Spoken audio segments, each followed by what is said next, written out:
All right there. Well, hello everybody. As we jump into the final act of Macbeth here, so I'll split this up into two separate videos. We'll cover the first four scenes uh, in the first video, and we'll cover the last four scenes in the second video. Like I mentioned in class, Shakespeare really picks up the pace quite a bit in this final act.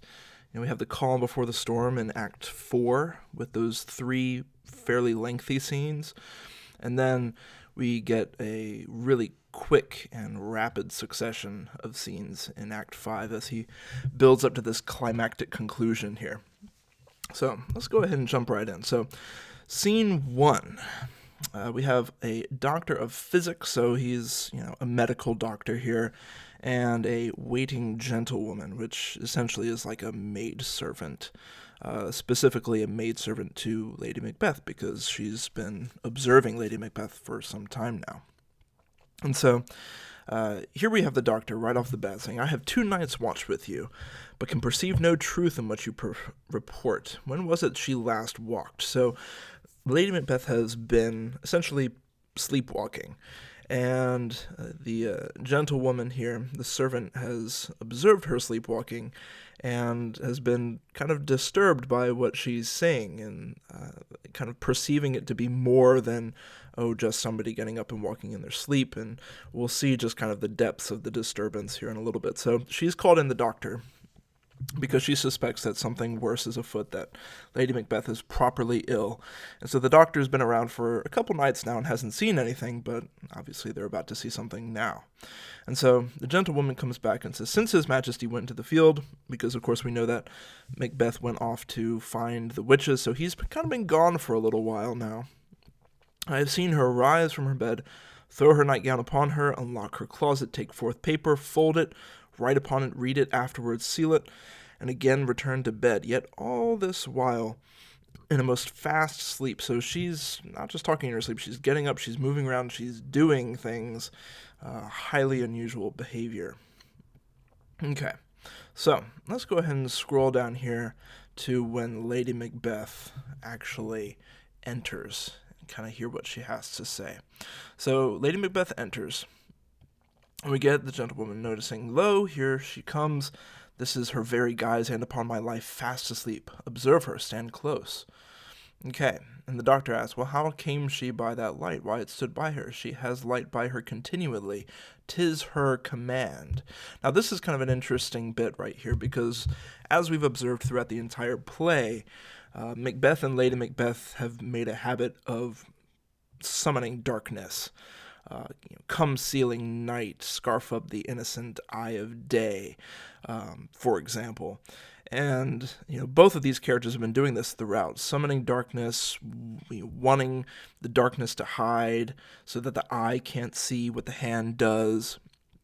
And here, Lady Macbeth, in her final scene, can't stand the darkness and constantly wants a light close to her. So she has this candle burning all through the night. And it just kind of goes to demonstrate in just a really small detail how much her character has evolved and changed over the course of the play based on the things that she herself has done and the things that have happened to her. And so she's had this light by her all the time, and now she's carrying it here in her sleep. Okay. So you see her eyes are open, but by their sense are shut. So of course, her eyes are open, but she's not actually seeing anything. What is it she does now? Look how she rubs her hands.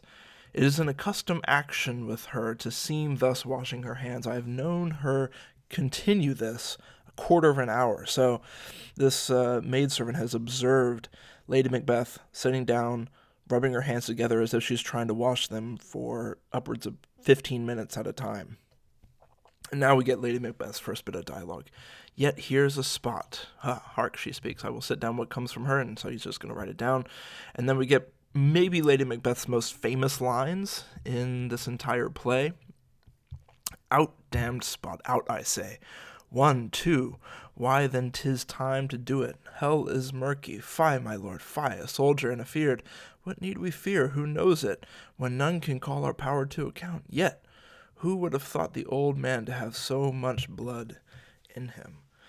So you can tell even just from this bit of dialogue, sure, she's in her sleep, but her mind is just going all over the place and is accounting, things that she's done. We get little bits and pieces of conversation that she's had with Macbeth before. And, when we take a look at how this bit of dialogue starts and how it ends, we can see that there's actually kind of a circular motion to it. So we come and she's rubbing her hands together and she's saying, "Out, damn spot, out, I say." And we say, okay, well, she's trying to get something off of her hands right here, some kind of spot that just simply won't go away. And so we get this, why then 'tis time to do it. And you can already kind of start to put the pieces together of, okay, well, time to do what? Or time to do what was already done. Hell is murky. Fie, my lord, fie, a soldier and a feared. So this is kind of hearkening back to the time that she is chastising Macbeth when he's not willing to go through with the murder of Duncan. A soldier and a feared, hey, you're a soldier and yet you're fearful. This is kind of hearkening back to when she's calling him a coward. What need we fear who knows it, when none can call our power to account? Hey, screw your courage to the sticking place and will not fail. And then we come to this final bit right here. Yet who would have thought the old man to have had so much blood in him? Kind of like when she looked on Duncan and wasn't able to actually follow through with the murder herself, and is unable to do it because Duncan too closely resembled her own father. And now we can see how it's circling back. Oh, the old man had so much blood. And so what is the spot that she's probably trying to rub out of her hands is the blood that's covering her hands. And this kind of thing makes us think back to even what Macbeth was saying when he's looking at his bloody hands.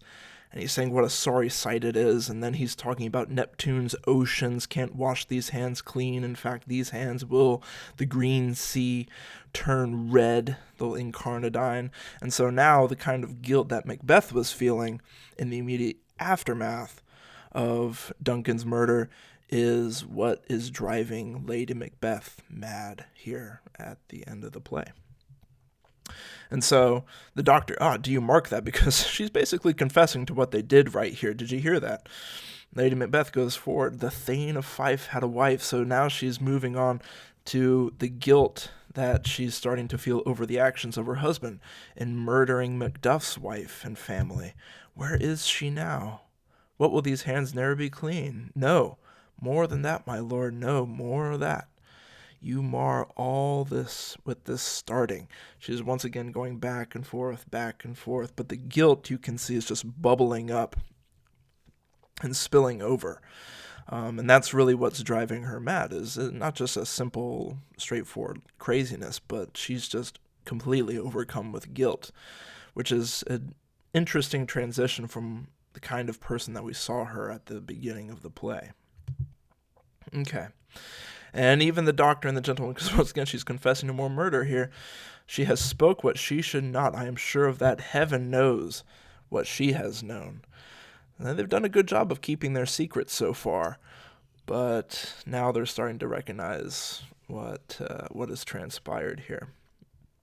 And we go further. Lady Macbeth, here's the smell of blood still. All the perfumes of Arabia will not sweeten this little hand. Oh. This once again kind of reminds us again of what Macbeth was saying about Neptune's oceans.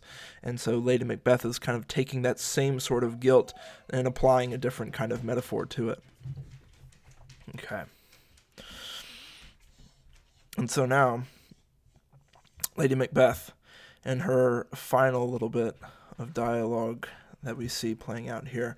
Wash your hands, put on your nightgown, look not so pale. I tell you again, Banquo's buried, he cannot come out on his grave.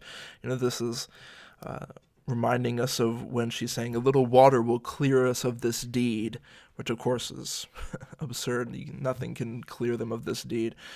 And it's just like the way that she was trying to rush her and Macbeth off to bed the night of Duncan's murder. Now she's connecting it kind of in her crazed mind with Banquo's murder. So she's literally confessing to every bit of murder that's been done so far.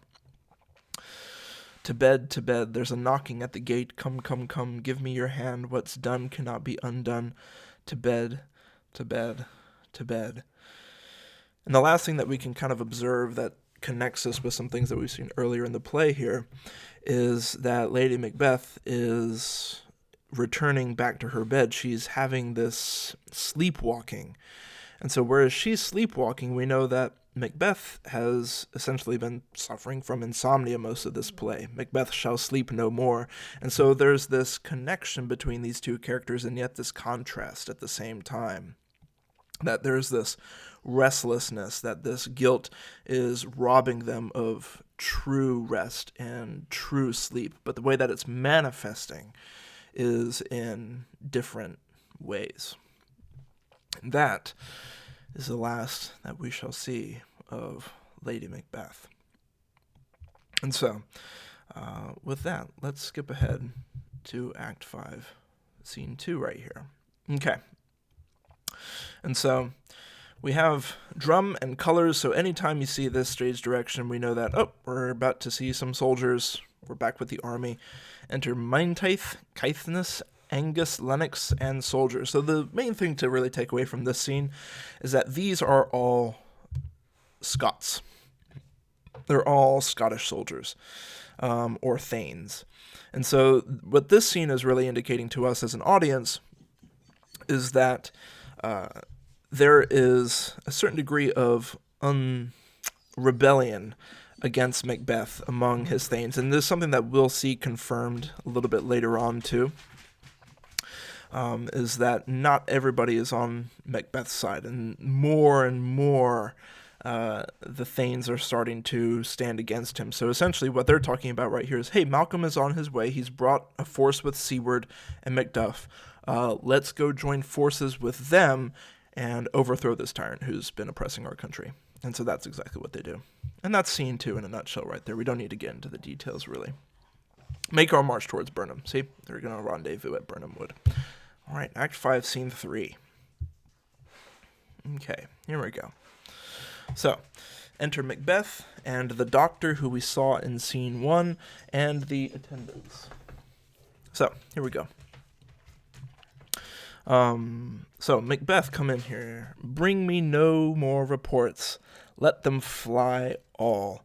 And so this is really hearkening back to what we just saw in Scene 2, that more and more these thanes are rebelling against Macbeth, and so he's hearing all these reports, and so he's like, look, this is happening more and more, you don't need to tell me, so just, hey, let them go, let them do what they're going to do, it doesn't matter, because of course we know Macbeth feels invincible. Till Burnham Wood removed to Dunsinane, I cannot taint with fear, there's nothing that can make me fearful, until some forest gets up and moves. What's the boy Malcolm? Was he not born of woman? The spirits know that all mortal consequences have pronounced me thus. Fear not, Macbeth, no man that's born of woman shall e'er have power upon thee. Then fly, false thanes, and mingle with the English epicures. The mind I sway by and the heart I bear shall never sag with doubt nor shake with fear. And so he's just once again reinforcing, and maybe he's just trying to convince himself that he's totally good, totally fine, totally safe. And so he's just constantly reminding himself of these prophecies, and we see him repeat these again and again and again, trying to reassure himself throughout the entirety of Act 5 until they start to just come unspooled one by one. Okay, so a servant enters, and essentially what this servant is reporting on, in the midst of Macbeth kind of utterly insulting this person, is that there are 10,000 soldiers on their way. And so Macbeth is just kind of taking it all in stride. He's like, hey, I was expecting this, because we know from way back in Act 3 that Macbeth had been preparing for war. He had already kind of known that Macduff was maybe talking with Malcolm and putting a force together. So he's anticipated this. The details of which, though, not so much. Okay, so Macbeth tells the servant to leave. So he says, Satan, that's his kind of loyal servant. And notice the little asides that he throws in here. I am sick at heart when I behold. So we start to see little cracks coming into Macbeth's psyche here. Satan, I say, this push will cheer me ere the deceit me now. I have lived long enough. We kind of start to see a little bit of nihilism break through here as well. That Macbeth is starting to be kind of weighed down with a little bit of the meaninglessness of life, which can kind of remind us a little bit of what Lady Macbeth said a few acts ago. That all's had, or I should say, nought's had, all's spent. When what we've got without content. Paraphrase right there. Don't have the quote in front of me.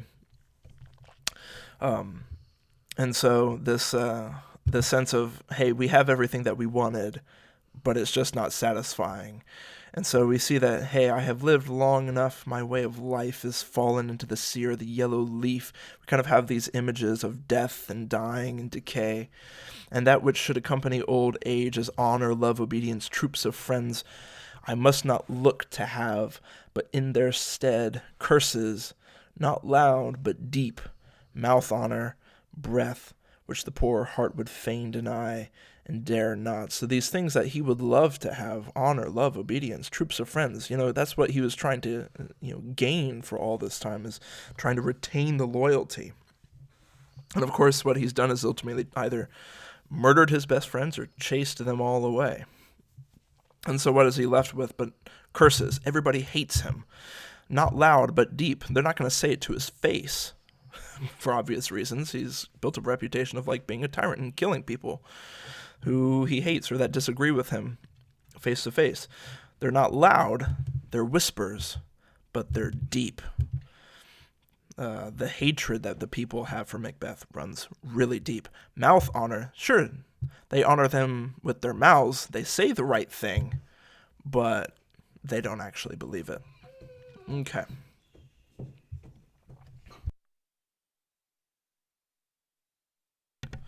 All right, so let's move on right here. So Satan comes in, and Macbeth is basically determined that, I'm going to fight. I'm determined to go out with a bang if I'm going to go out at all. So I'm going to go out, I'm going to fight. I'll fight till from my bones my flesh be hacked. Give me my armor. 'Tis not needed yet. He's like, well, that's fine. I'm still going to put it on. Send out more horses. Scur the country round. Hang those that talk of fear. Once again, this just illustrates the kind of tyrant that Macbeth has become. Hey, send people out. Find people in the countryside. Try to get them to fight. And if anybody speaks of fear of what's coming, then just hang him. Go ahead and kill him. Okay. And so the doctor's there. So, of course, we know that the doctor's treating Lady Macbeth. And so Macbeth is here kind of inquiring of maybe the one last thing or person that he has left that he cherishes. And so, how does your patient, doctor? Not so sick, my lord, as she is troubled with thick-coming fancies that keep her from rest. Once again, that lack of sleep. It's not so much that she's sick. It's not a physical ailment, but it's a mental ailment. And so, Macbeth is, in just his direct way, cure her of that. Canst thou not minister to a mind diseased? Pluck from the memory a rooted sorrow, raise out the written troubles of the brain, and with some sweet oblivious antidote cleanse the stuffed bosom of that perilous stuff which weighs upon the heart. Can't you just do something? Fix her. And the doctor comes back and he's like, hey, I got nothing. Therein the patient must minister to himself. And Macbeth basically comes back and says, throw physic to the dogs on none of it. You're worthless. What good are you? Come, put mine armor on. Give me my staff. Okay. Satan, send out doctor. The thanes fly from me. Come, sir, dispatch. If thou couldst, doctor, cast out the water of my land, find her disease, and purge it to a sound of pristine health, I would applaud thee to the very echo that thou should applaud again. And so he's like, if you could do anything, I'll give you a round of applause. Don't you have some kind of drug? Rhubarb, senna. What purgative drug would scour these English hence? Here's thou of them. And you kind of notice how he's starting to shift his attention here too, where he's like, well, if you don't have a cure for my wife, maybe you have a cure for all of these English who are coming and trying to take my kingdom from me. Okay. So, my good lord, your royal preparation makes us hear something. Bring it after me. I will not be afraid of death and bane till Burnham Forest come to Dunsinane. Once again, he's just trying to reassure himself. And the doctor in his little side right here, because of course they don't say anything to Macbeth's face, but they'll say it under their breath. Were I from Dunsinane away and clear, profit again should hardly draw me here. All right, let's jump over to Act 5, Scene 4 here. Okay, once again, drum and colors. So we know that we're back with the army, the English army, Malcolm Macduff and company. And here we meet Seaward for the first time, which is an important thing. We see that the Scots have rendezvoused successfully with the English force. And so main things to kind of take away here is that they've all gotten together, and Malcolm hatches his plan for how they're going to approach Macbeth's castle here. Let every soldier hew him down a bow and bear it before him. Thereby shall we shadow the numbers of our host and make discovery ere and report of us. So, hey, we have 10,000 people. We don't necessarily want to give away our numbers straight away. Maybe we want to make it look as if we have more than we actually do. And so let's disguise ourselves as part of the forest. And of course, this is a great little bit of dramatic irony because, of course, we as the audience know something that Malcolm here does not, is that while he is doing something very practical in trying to set his army up as best he can for success, we know that he's actually subverting, or you might say fulfilling, the prophecy that Macbeth is holding so dear and is taking so much comfort in. And so they agreed to do that. Seaward here is on board with it, and that is the plan that they're hatching as they approach Macbeth's castle. And that brings us to the end of Scene 4, and I'll pick up with Scene 5 through 8 in the next video.